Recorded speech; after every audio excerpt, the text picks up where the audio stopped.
Welcome to the channel Flying Meditator. Today, we are going to do chapter 59 from the Daily Knowledge Sutras by Gurudev Sri Sri Ravi Shankar Ji.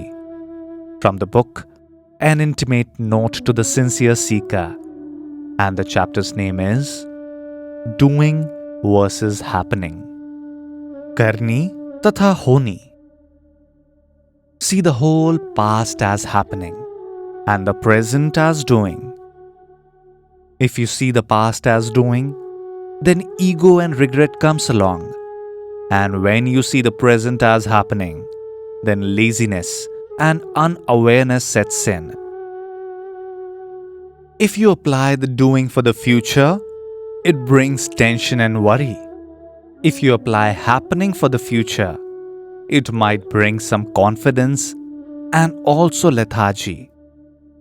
Let the happening be for the past, and let the doing be for the present. And the future is a mix of both.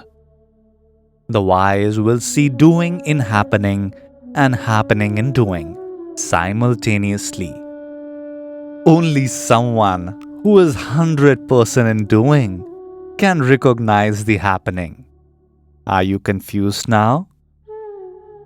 One who does a lot of work will never say he did a lot.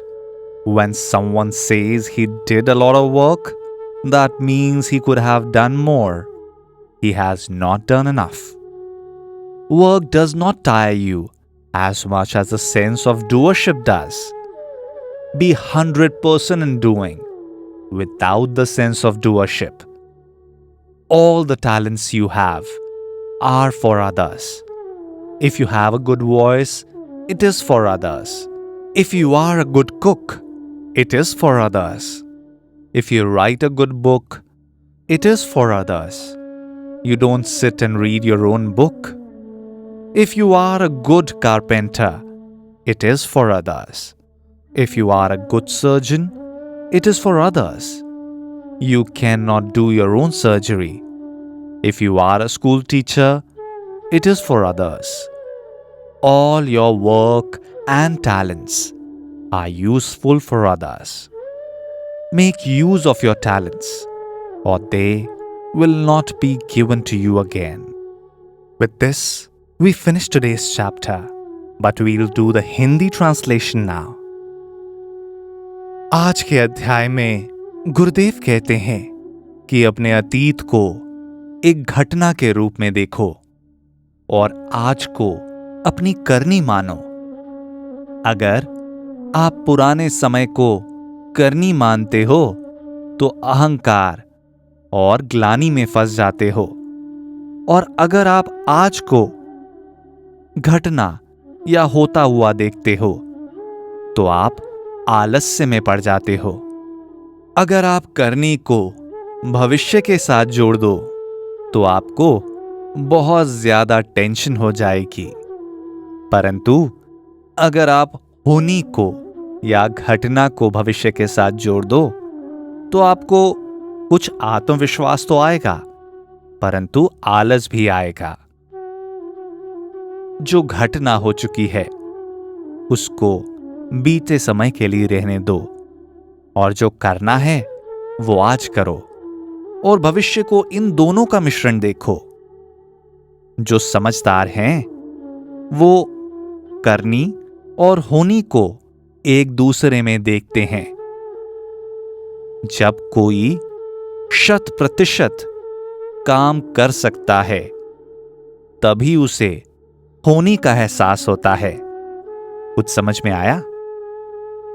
जैसे अगर आप बहुत ज्यादा काम करो तो कभी नहीं कहोगे कि आपने बहुत काम किया, परंतु अगर कोई एक कहे कि मैंने बहुत काम किया, इसका मतलब ये कि वो और कर सकता था, उसने काफी नहीं किया।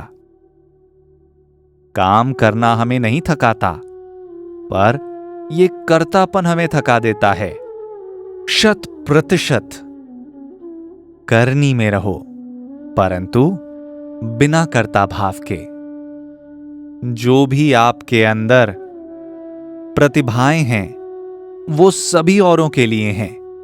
अगर आपकी आवाज बहुत अच्छी है तो वो औरों के लिए है।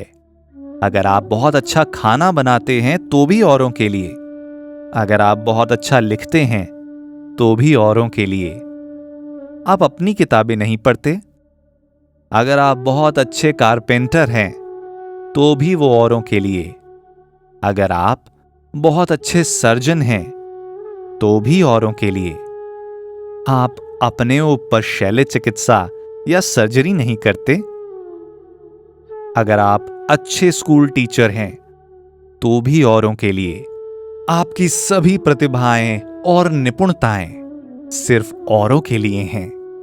अगर आप अपनी प्रतिभाओं का उपयोग नहीं करोगे तो ये पुनः आपको नहीं मिलेंगी। इसी के साथ आज का अध्याय समाप्त होता है। फिर मिलेंगे।